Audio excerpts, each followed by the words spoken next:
think that's important to reach the new gamblers, the new people who are using Facebook, Twitter, those types of things.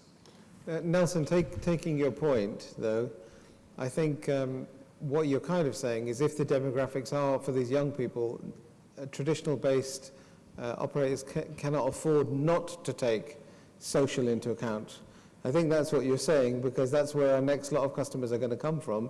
And actually, if you get the formula right, you can actually make a lot of money doing it as well, essentially. Any other questions from the floor? Michael Foxman with Riskwise. So everything you gentlemen have said today is very interesting, but I've got a two-part question. What's your view on the convergence of skill-based and money-based gaming? And what's your view on the growth in that particular marketplace over the coming years? And that's the first part of the question.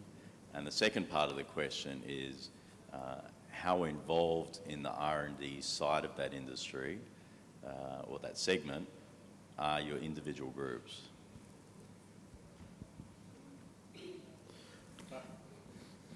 So I'll try to answer that. So from a Bally perspective, we've been investing in that for the past several years. I think your question is the traditional casino environment trying to attract a younger demographic by bringing perhaps some different forms of content into the casino floor? We tried, no? Purely online? So social and money gaming? Well, earlier as we discussed, I mean, if you look at the most successful social casinos, and I'll put Playtika a little bit to the side because they had first mover advantage, but I think there's a direct correlation between traditional casino content and social. Because if you look at social, what is the best performing sites? They're sites that are offering traditional casino content. Okay, but you know, there's two demographics here, right? I mean, there's a demographic of someone that's going online to play a casino social site. As we said earlier, 80-some-odd% have been in a casino the past 2 months. So they're looking for that, you could say, play action, brand recognition, and they're spending a lot of money. And some of the biggest social sites are casino sites. So if you say, okay, some of the biggest social sites are casino sites, is there a correlation between that and the Candy Crush? I think it's a different, personally, I think to a certain degree it's a different player.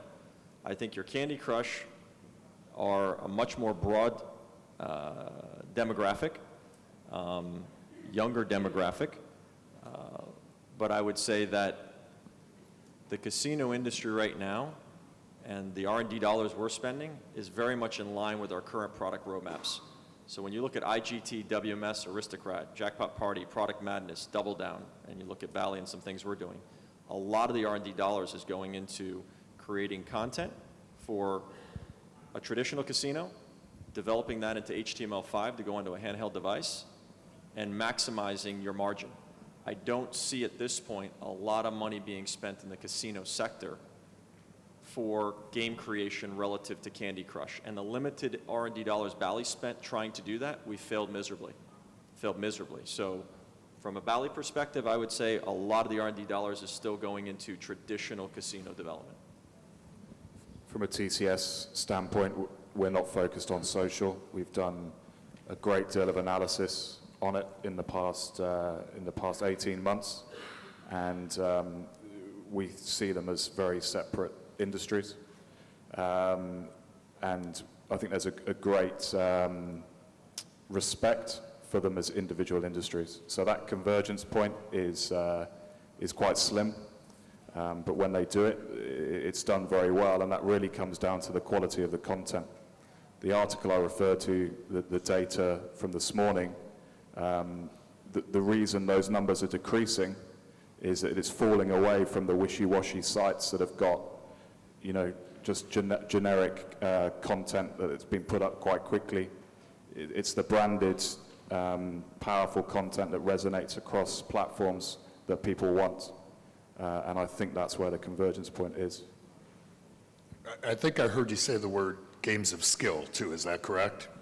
Right, okay, so in our particular line of work in the sports business, a game of skill would be considered a fantasy sports, let's say, or a well-thought-out bracket contest.